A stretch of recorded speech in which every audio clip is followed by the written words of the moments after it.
This is the Lightning Junkies podcast with your host, Chaz Cryptoson. On this episode of the podcast, we have Daniel Alexiuc from Living Room of Satoshi and Wallet of Satoshi. We talk about Wallet of Satoshi and whether or not custodial wallets are good for the overall Lightning ecosystem. We get back into the subject of small blocks on this episode, as well as we generally discuss the Lightning Network, the circular economy, and much more.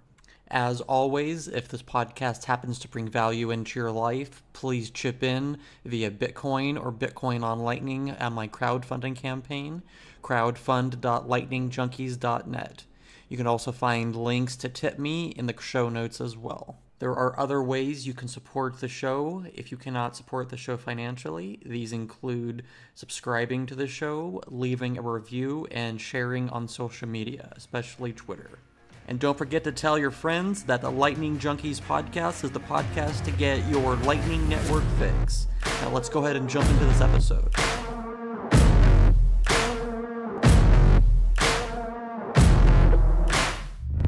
I would like to go ahead and welcome Daniel to the Lightning Junkies podcast. How are you doing today, Daniel? Hi, good, thanks, Chaz. Pleasure to be here. Absolutely.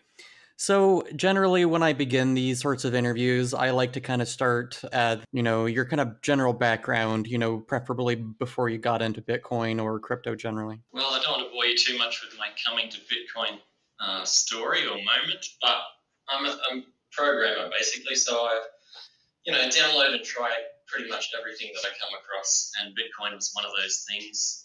What I decided to do was try and build something practical to explore the limits of what was possible with this new technology. So I started a company called Living Room of Satoshi about 5 or 6 years ago in Australia, which allowed people to pay their bills with Bitcoin. Basically, you could pay your electricity bill, pay your rent, your water bill, all those sort of things, and it hooked into Australia's bill payment system.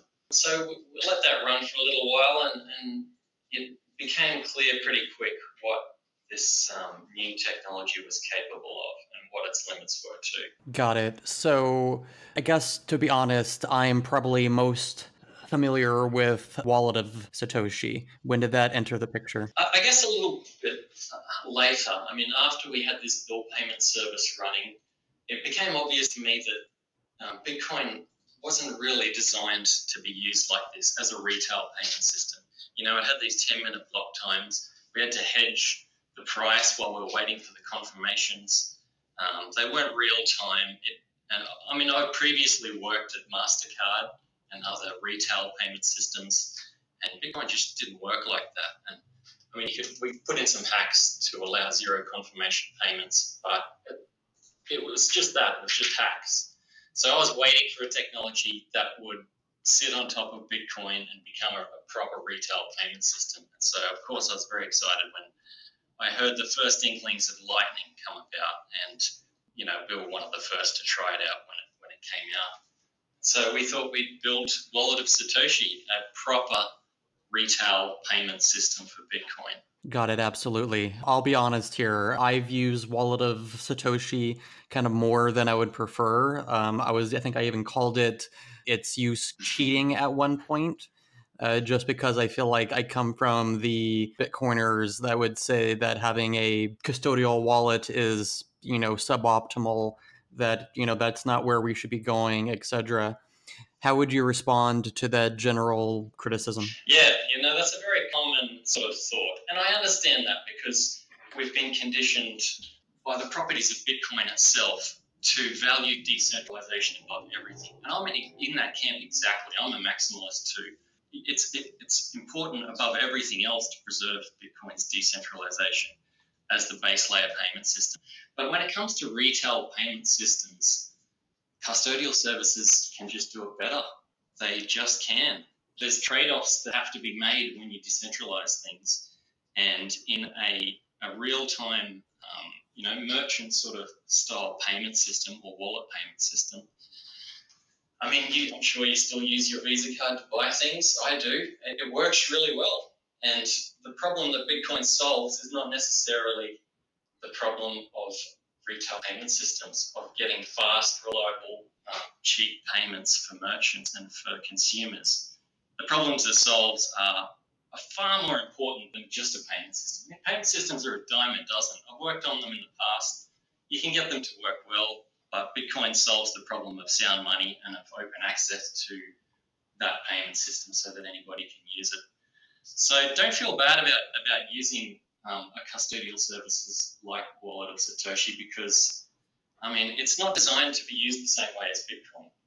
You should definitely be using a hardware wallet or some other storage system to secure your own sovereign money. But if you're just buying coffee at the shop, then a custodial wallet is a good trade-off to make. Honestly, it is. I mean, I would probably agree with you, and to be honest, most of the times I try to get a complete newbie, into Lightning or into Bitcoin. I would probably use Wallet of Satoshi to get them in there, just because it is just such an easy kind of onboarding and all that. And to be honest, I actually use it as a way of getting money on to the Lightning Network. We have SparkSwap now, and we have Olympus coming from Zap at some point. Previous to that, I would very often just send, Bitcoin directly from Cash App to Wallet of Satoshi, just because then it's on Lightning. It's a very small fee to get it on there, smaller than the on-chain fee that I would pay if I was sending out my own transaction. But let me take a quick detour here. How would you kind of characterize the ethos of Bitcoin? Like, what are the most important things to kind of protect overall here? Yeah, well, what's Bitcoin useful for? I mean, if you just came in raw and read the white paper, as some people do, in some of those altcoins, you would think that it's a retail payment system. That's what it's good for. But over the years, we've seen what it truly is useful for, and that's that censorship-resistant money. It's this new kind of money that has never been possible in history before. I mean, it's easy to forget how different this technology was. I remember, downloading Kazaa back in the early 2000s, and you'd have, a Britney Spears MP3. It's a digital asset, but it could be copied. And companies tried to implement DRM to protect digital assets like those MP3s, but people always found a way around it. So the real value of Bitcoin is to create these digital assets that can't be forged. And that's perfect for censorship-resistant money. And as Safedine has kind of explained really well to us in his book, that it's also sound money. It's a different kind of money that has ever existed before. It's more like gold in that it's not subject to the policies of any particular government. It's an international currency, and it's a replacement for central bank money. So the properties that we need to preserve are exactly those ones, that it needs to remain sound money, and it needs to remain an open access system too, because one of the problems that I had as building a company was getting access to the financial system, and you simply can't do it. Even if you're making a payment company, you cannot get access to those raw payment rails. You have to rely on a bank or some other payment provider to just get access to the system. And then you're subject to the whims of that, oftentimes a private company, because banks are all private companies, whether you're allowed to access the system or not. But Bitcoin changes that, because any person, any company can get direct access to the system if they want to. And they can choose how much trust they put in third parties to get access to that system, or if they want to do it themselves.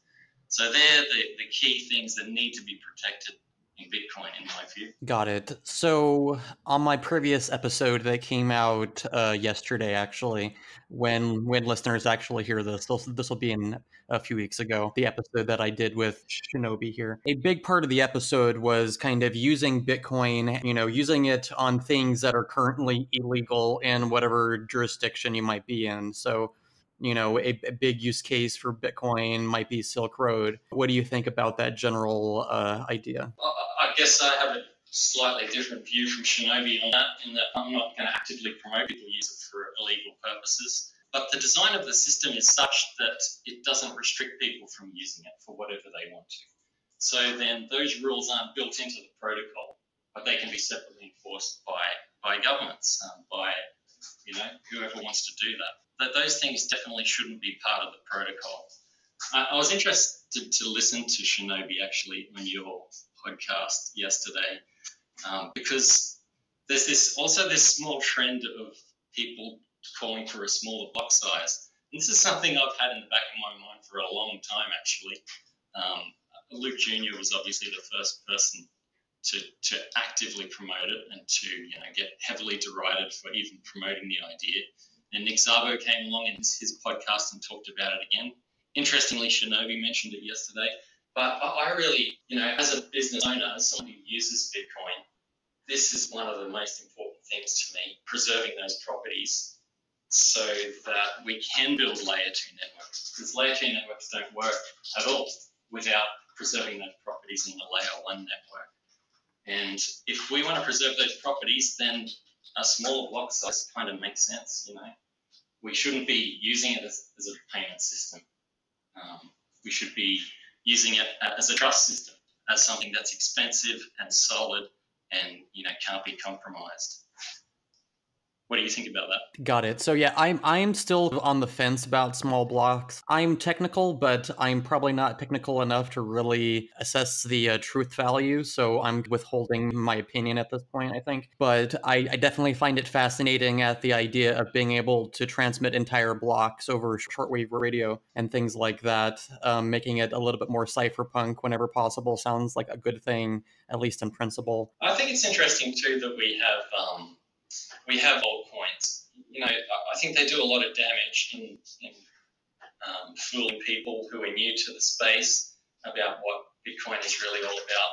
But they also serve a very useful purpose in that we can see practically what the results are from choosing different policies on the protocol level. Like, say, Bitcoin Cash, for example, has a larger block size. Bitcoin SV has an even larger block size. And we'll be able to see in a practical way what happens when we do those things. We'll see them implode. And so that's useful because it just highlights how important it is to preserve the properties of the Bitcoin protocol. And if we don't have those, then any of the current layer 2 solutions that we have now just don't work. And in my opinion, any future second layer protocol that we want to build will have to rely on those fundamental properties of Bitcoin. So, maybe small block size is a good idea. Okay, I can definitely see the argument there. Let me just riff on what you just said there. So, we have Bitcoin Cash, we have Bitcoin SV. Do you think that in practical terms that they've already imploded, or are they going to implode kind of far more in the future? Well, I don't think they'll get big enough to implode, unfortunately, but we can see right now the consequences of making these kind of decisions. And the consequences are that people just don't run the nodes anymore. So Bitcoin Cash, there are fewer node users, even when you take into account the size of the network. And Bitcoin SV, their plan is for only 2 or 3 large players on Earth will be running full nodes. Once you do that sort of thing, you immediately lose the censorship resistant ability of the network. So it's good to theorize about what might happen, but in these altcoins we can see it happening, and back up our assumptions. Do you think that there's any altcoins out there that is doing anything interesting in your estimation? Look, they're all doing interesting things because they all choose different properties to alter or modify. Litecoin is spoken about often too, and they often implement proposed features in Bitcoin, like SegWit, for example. And that's kind of very useful to see how it works with real-world money before it goes live with Bitcoin. So as a test net for Bitcoin, I think these altcoins have some value. I just wish, people wouldn't put so much money into them, and they would cause all the confusion in the market that they do, but I don't know what the solution is there. Let people get wrecked and figure these things out from scratch, as I think. Yeah, maybe that's it. Do you see any interesting features coming to Bitcoin in the short term? At the protocol level, there's a few things proposed, but they're not fundamental changes to the protocol. They're not going to make anything drastically different, and there's no plan to turn it into a retail payment system either, which I'm really happy about. That shouldn't be the focus of the valuable space on the blockchain. It should really be a focus of making it as much as possible a trust machine that we can rely on to build other things on top of. And I mean, that's what I've been doing ever since I've known about Bitcoin, building stuff on top of it and seeing just where the limits are and what the trade-offs are. And there's trade-offs for everything. I mean, even Lightning is a trade-off. It's an amazing technology and it's an amazing use of the Bitcoin blockchain. But there are trade-offs involved. I mean, you have to lock up liquidity to be able to use it, which is kind of why using a service like Wallet of Satoshi makes some sense. I mean, you're basically paying us to be a liquidity provider, a very small amount, of course. We serve as that liquidity provider to the market and let you just do the fast payments, and we handle the rest of it.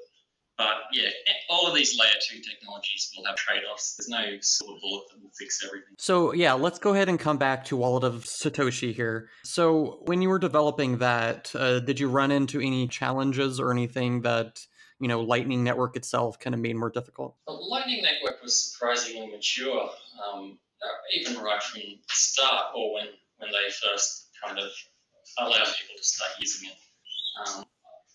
Honestly, people talk about routing problems and liquidity problems, but if you have a well-managed node, like we obviously do, with plenty of liquidity, the routing kind of takes care of itself. We have a very, very low percentage of failed payments. It's something up in the order of 0.1%, which is amazing, you know, for such a new technology. And it's mostly to do with the size and cost the channels can be at the moment. And I think channels are going to increase in size over time, which will make services like ours even more reliable. Understood there. The one thing that I'm vaguely aware of is that you're in Australia. You're kind of using Wallet of Satoshi and Living Room of Satoshi in concert in order to build a circular economy. Is this correct? Yeah, that's true. I mean, we've got a couple of special features for Australian users, which unfortunately we just can't scale to the world at the moment. But we've got the ability to onboard people directly from fiat into Lightning in Wallet of Satoshi. So if you're in Australia, you'll see an extra tab where you can just send money to, and it'll show up instantly as a Lightning balance, and it'll be instantly spendable too, which is really cool because the payment systems in Australia are getting better as well. We have some real-time payment options for fiat. So you can basically get out of your dirty fiat immediately into Lightning and start using it straight away, which is really cool. Another thing we've tried to work on is exploring point-of-sale systems as well. So we partnered up with a company called Travel by Bit in Australia, who do basically flights and hotel bookings with Bitcoin. They're worth using too. Check them out if you can. But we built a system with them, a retail point-of-sale system for merchants to use, just to explore the technology there and see how useful it would be. We'd previously done it with Bitcoin, and I mean, it kind of worked. But Lightning solves a lot of problems when it comes to merchant retail payment systems because of the instant settlement. It's instant settlement for the merchant, or in this case, it's instant settlement for the payment provider. The merchant space, that's really what you need. You need fast instant settlement, especially when you're dealing with a currency like Bitcoin, which is still pretty volatile.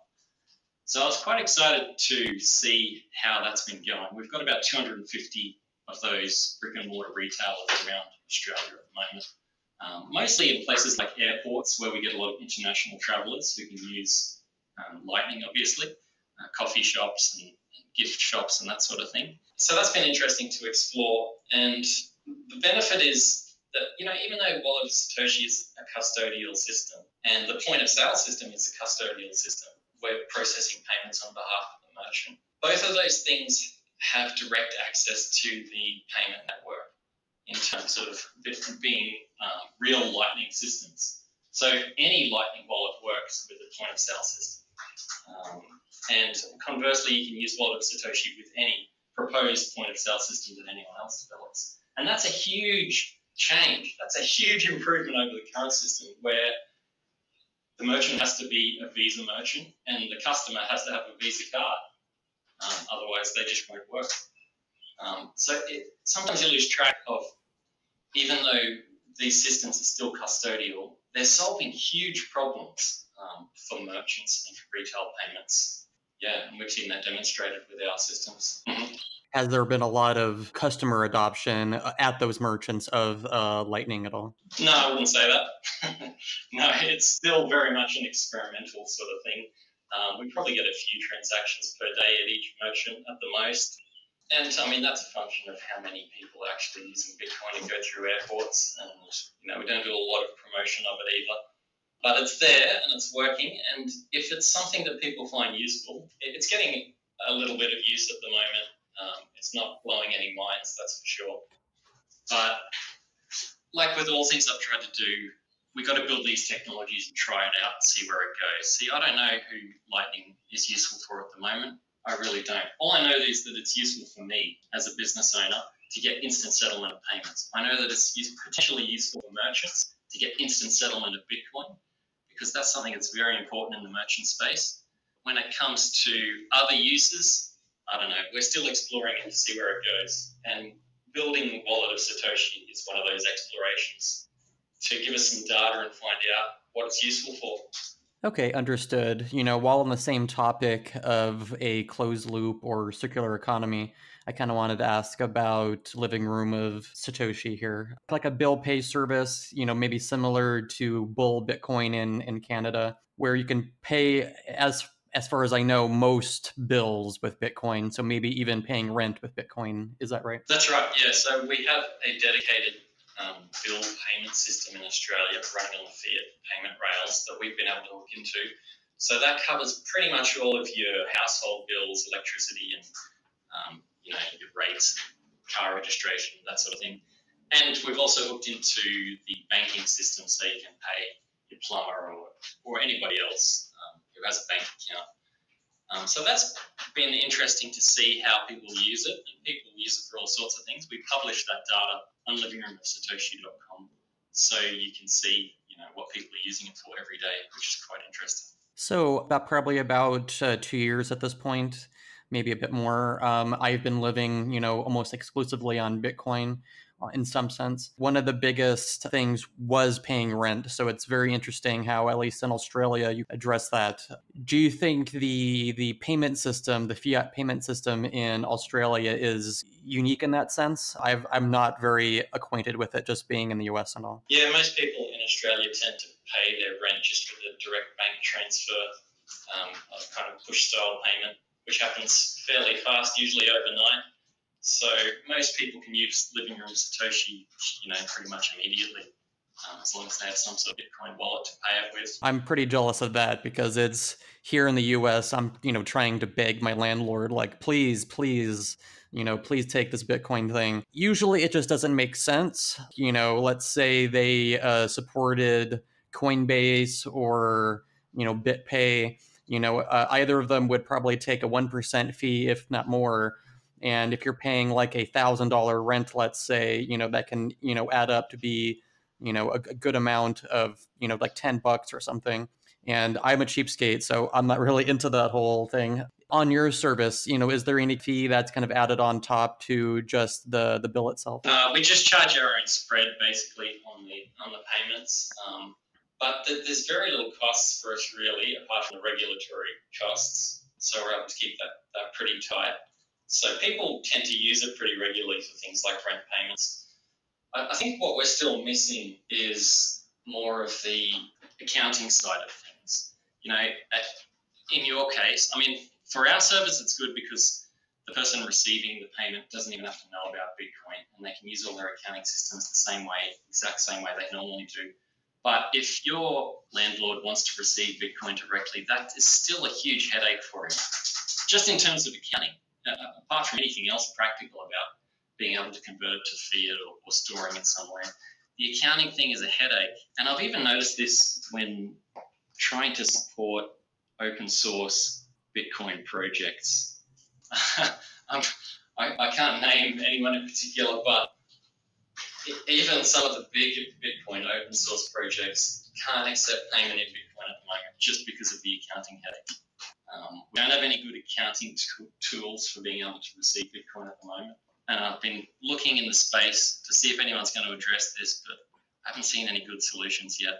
I think once that kind of thing happens, it'll be easier for sellers, landlords, and those sort of people to accept Bitcoin. I mean, even the tax implications are very clear in most jurisdictions now. I know they are in Australia, so there's no problems there. It's more just being able to run the business and keep all your accounting records in some sort of sensible order or way. It's still very hard to do that at the moment. So you're saying that the tax payment thing is a little bit straightforward for you there. In the U.S., it's not straightforward at all. But do you want to share how things work down there? Yeah, thankfully things are regulated a bit more at the federal level in Australia. We don't have individual states making up all their own laws, which makes things a lot easier. But having said that, we've had a lot of trouble with regulators in the past. In 2014, Australia decided to add a goods and services tax to Bitcoin, which is like a VAT, which essentially meant that you were paying double tax on everything. Basically killed our business, and it killed every other Bitcoin company in Australia at that stage. A lot of them moved overseas to be able to continue operating.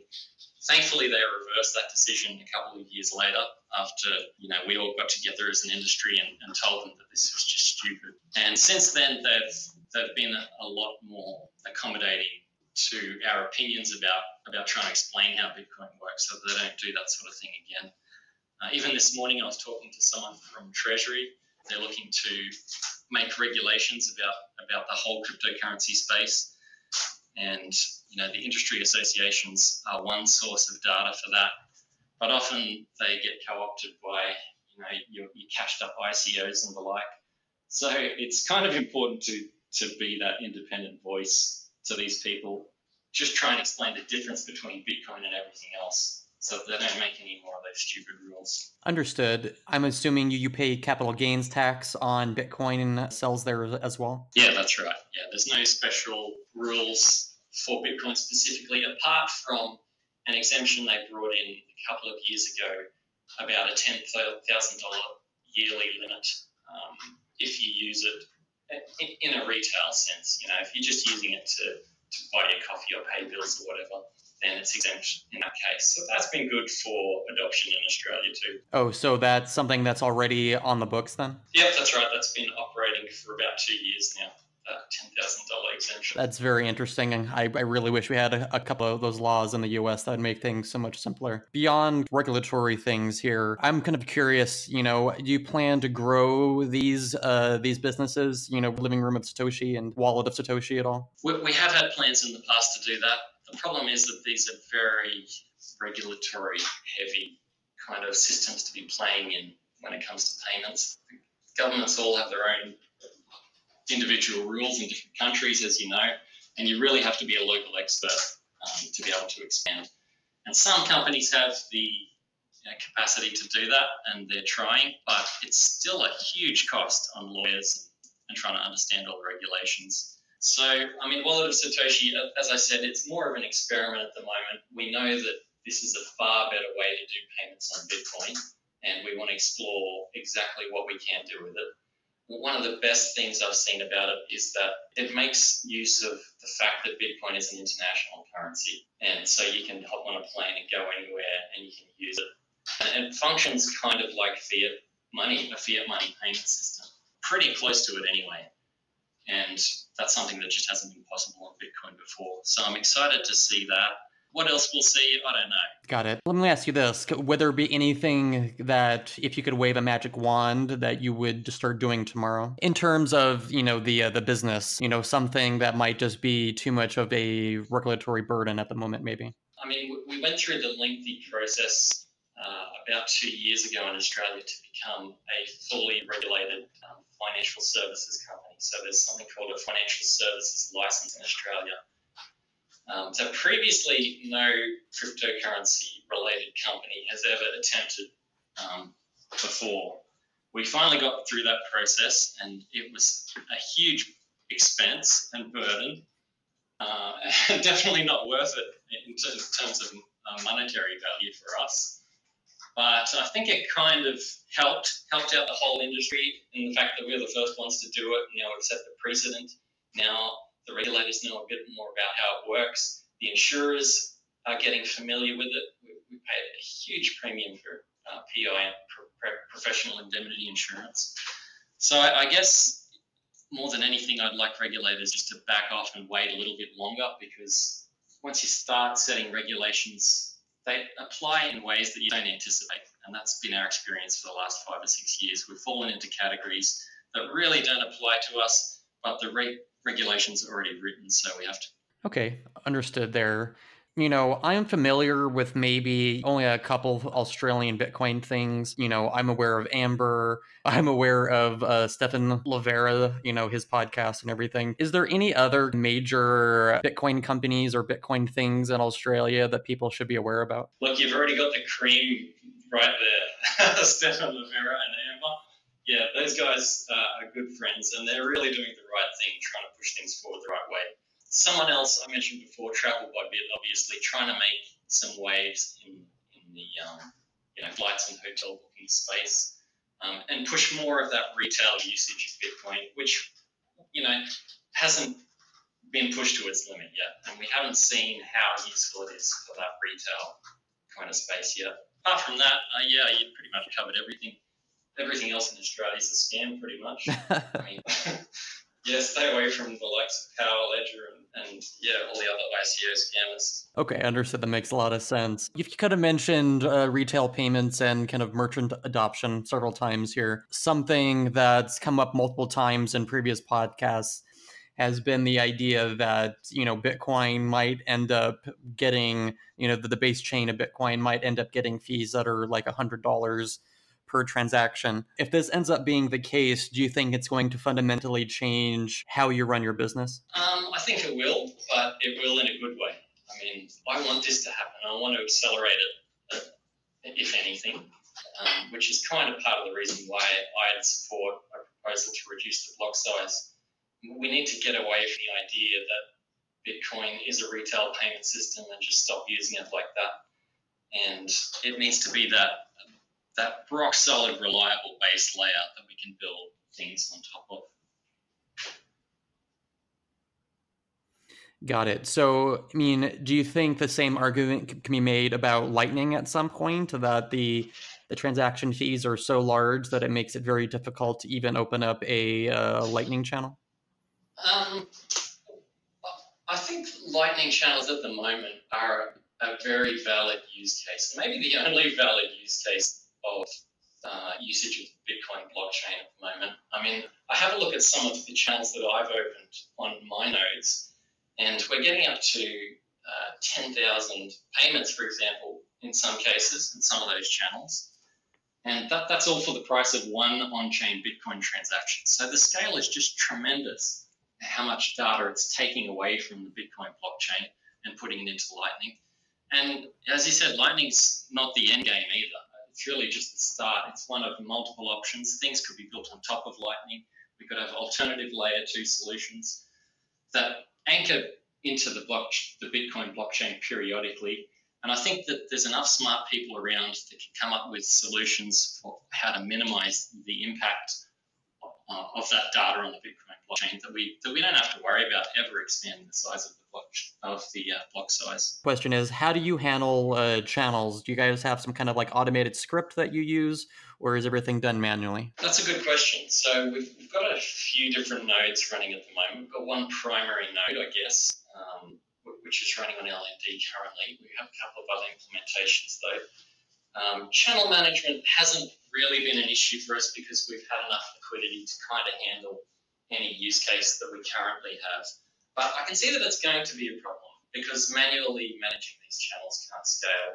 And there are some smart people coming up with solutions for these things. As I said, there's a few scripts that are available to balance channels and that sort of thing. The guy from Lightning Gifts is working on a solution for channel balancing, which is pretty exciting. More in a software as a service sort of way. So that's something that could be useful to business owners who run Lightning nodes who don't want to learn all the technical side of it and have to manage that sort of thing themselves.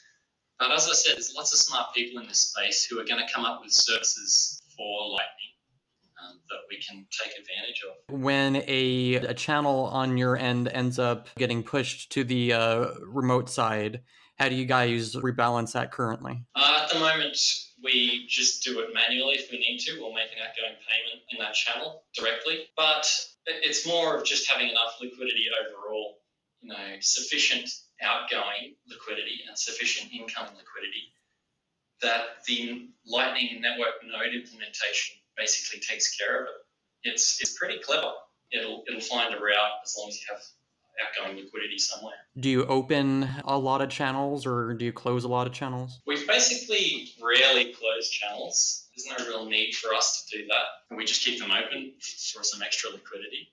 We open channels, manually whenever we see that there's a lot of usage. For example, we get new services popping up from time to time and people want to try them out and hit them very heavily. And so in those cases, it's worthwhile for us to open a channel directly to them, just so that, things don't get too unbalanced. But it's the sort of thing that a computer or a script needs to do, definitely, and could do much better than me manually looking at what we need. A topic that I bring up kind of constantly on this podcast is the idea of onboarding users directly to Lightning and skipping over Bitcoin itself. Do you have any particular opinion on that kind of tactic of onboarding users? I think that's a good thing. I think most end users at the moment are interested in using it as a payment system. And that's why we built in that fiat option into Wallet of Satoshi for Australian customers at least, so that they can go directly into a Lightning balance without needing to touch the Bitcoin blockchain at all. And I think in the vast majority of cases, that's what people want. They want to be able to send and receive Bitcoin easily, and onboarding directly to Lightning is the perfect way to do that. Do you think that there's any kind of trade-offs for doing it that way, that potentially they might end up, picking up bad habits or anything like that? No, I think the opposite, actually. I think we need to get people thinking more of Lightning as Bitcoin, as that's the way to use it. If they get a Lightning balance instantly on Wallet of Satoshi, so they can send it out instantly. It's not like it's locked up anywhere. They can also send directly to a Bitcoin address if they want to. It's kind of hidden feature in Wallet of Satoshi. You can just scan any Bitcoin address and do an instant conversion. I think people are going to start to get used to the idea that because Lightning Network is so liquid and liquidity is improving all the time, that they can think of it as being Bitcoin. And I don't think that's a bad thing. Okay, I would probably agree with that. Do you think that ultimately those users should be, running a Bitcoin full node and maybe a LND node in order to, have the most control over their Lightning and on-chain funds? I think one of the amazing things about this technology is that people have the option to do that if they want to. And I don't think getting new users to run a full Bitcoin node and a Lightning node is useful to them in any way. I think they need a much gentler introduction to Bitcoin, and that's something that Wallet of Satoshi does. As they become more sophisticated users, perhaps using it to save money or to build a business, then definitely they need to be able to run those kind of software. And that's precisely why we need to preserve the properties of the main Bitcoin blockchain so that it doesn't get bloated. It's still an option for people to run easily, and the businesses don't outsource to other people, that they do it all themselves. Do you think that there's anything, technologically that's coming up in Lightning that interests you and think kind of propels this whole game forward? Good question. I'm not sure. I think one thing that we could do pretty soon is to increase the size of the channels, because we're using Lightning in Wallet of Satoshi, and that's mostly used for small payments at the moment, which is awesome, even sub-Satoshi payments. But we're also using it at Living Room of Satoshi, and people are starting to pay real bills with it. So, your $100, your $400 bills, your $600 bills, and that kind of stretches our liquidity when it comes to Lightning, because of the limit to the channel size. And if everyone's confident enough to do that, I think that people will start using it for larger payments like those bill services. That's a big improvement, because that's bill payments with instant settlement. And for a company like mine, that takes a lot of risk out of it. And for anyone using it, Lightning to pay bills. It takes the risk out of them too. Okay, and then I'm going to circle back around here, no pun intended, to the circular economy thing again. How do you think, maybe on a more global basis, I know your product kind of addresses that in Australia, but how do you think maybe more on a global basis do we address the issue of, not having easy ways of paying various bills in Bitcoin? Do people just get used to, dumping to fiat and paying the normal people in fiat, or should X, Y, and Z happen in order to address this? That's a good question. I mean, when I started Living Room of Satoshi, my initial plan was to put myself out of business, to get people so used to the idea of using Bitcoin that they don't need to use third-party payment processors to do it for them. And I think Lightning helps with that, just because it's possible for anybody to be a payment processor now. You don't have to use a third party if you don't want to. So I'll be keenly watching people in other countries to see how they're using it, if they kind of copy our model, and eventually get the merchants and sellers so used to the idea of Bitcoin that it just becomes more natural for them. And is there anything that, maybe non-businesses or non-companies could do to get, more people into the circular economy, or to kind of start using Bitcoin in a, living on Bitcoin sort of way? Yeah, I think focusing on Lightning as a payment system and promoting it like that is maybe not the best way to do it, because honestly, fiat payment systems are pretty good, especially in countries like Australia. Going to any Lightning wallet is going to be a step backwards for them, potentially. So it's more important than anything to educate people on the idea of why Bitcoin is different to fiat money and why it's important for them.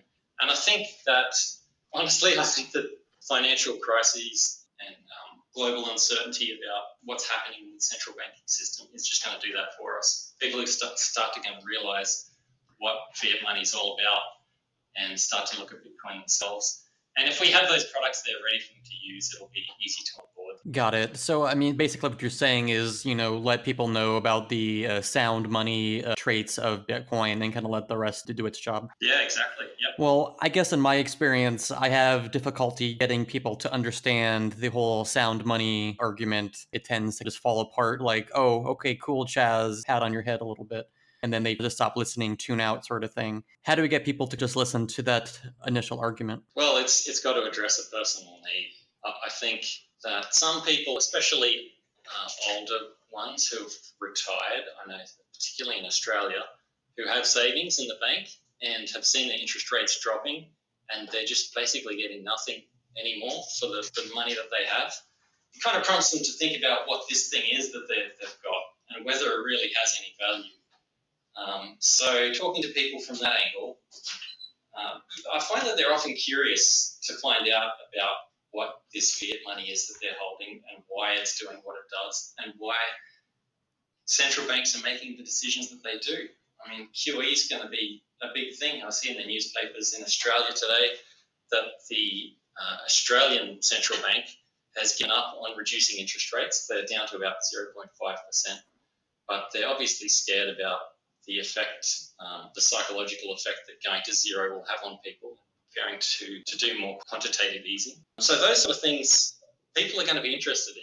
They're going to know about it, and it'll be easier for them to understand why Bitcoin is different from those systems, I think. I guess just in my own personal experience, it's, once you begin to have like a political or financial conversation with people, they tend just to tune out immediately. It's like, okay, I'm done.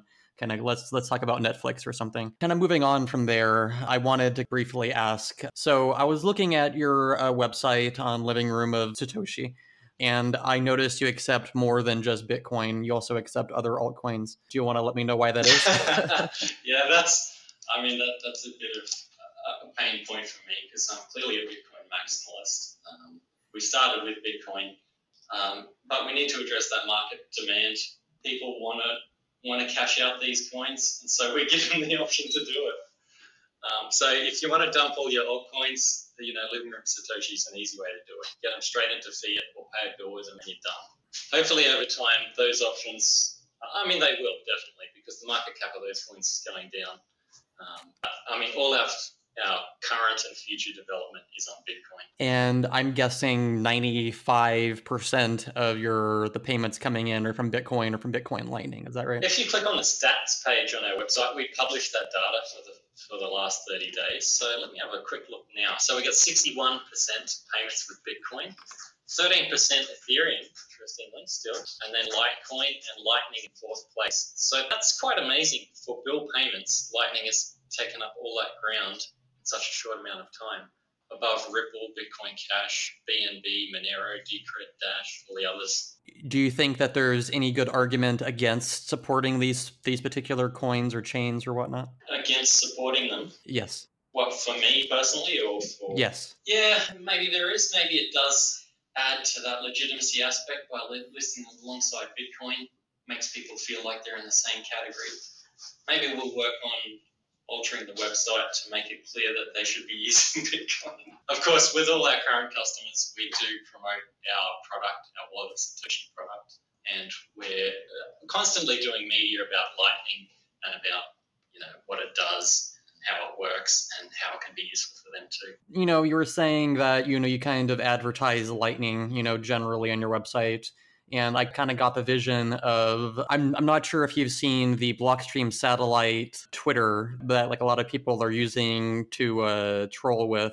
A fair amount of them are like BSV people or Ripple people using Lightning in order to kind of insult Lightning or insult Bitcoiners. Do you think that there's a fair amount of people that are, maybe using altcoins primarily on your service that are, looking at Lightning and are getting sold into it?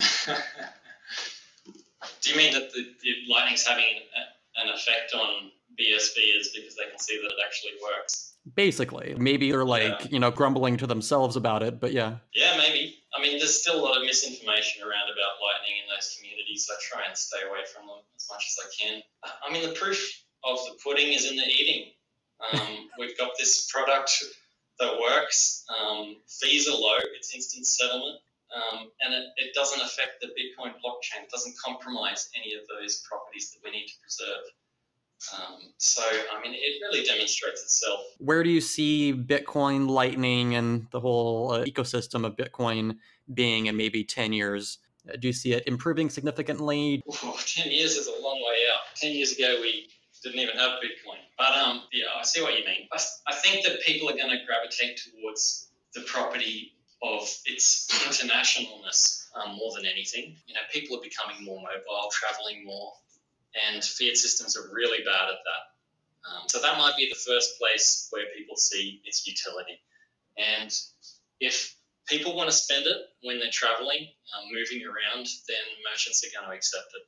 And especially companies are going to build on it because they can get direct access to the payment rails. So they're the places that I think are going to develop first. Companies building directly on the payment rails so they don't have to go through all that banking rubbish, and consumers who use it internationally. All right, perfect. Well, do you want to go ahead and let our listeners know how they can find you and your business on the internet and on Twitter and whatnot? Yeah, so you can find me on Twitter, Daniel Alexiuc. I'm involved in both Living Room of Satoshi and Wallet of Satoshi, so try them both out if you haven't yet. Okay, perfect. Well, I really appreciate you joining me on the Lightning Junkies podcast, Daniel. Thank you. Thanks for having me. Boom. That was a lightning strike of an episode.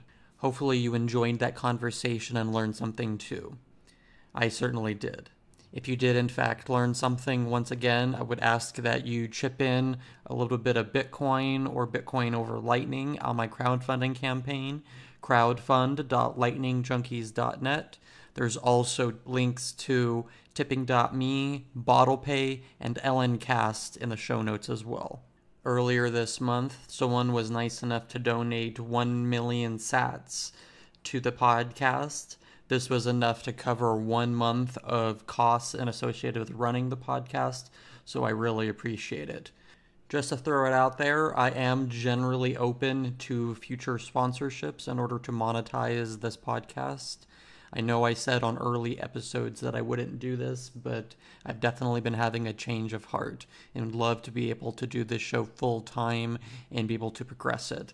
I've had ideas about integrating my previous career as a photographer into the podcast. So the idea would be I would travel to where my podcast guests are, or to meet them somewhere, and to also bring my photo gear with me and take portraits that, I might have called edgy at one point in my life. If you want to reach out about sponsoring the podcast, you can reach me at chaz@lightningjunkies.net. But for now, I will leave things here, and I will see you on the Lightning Network.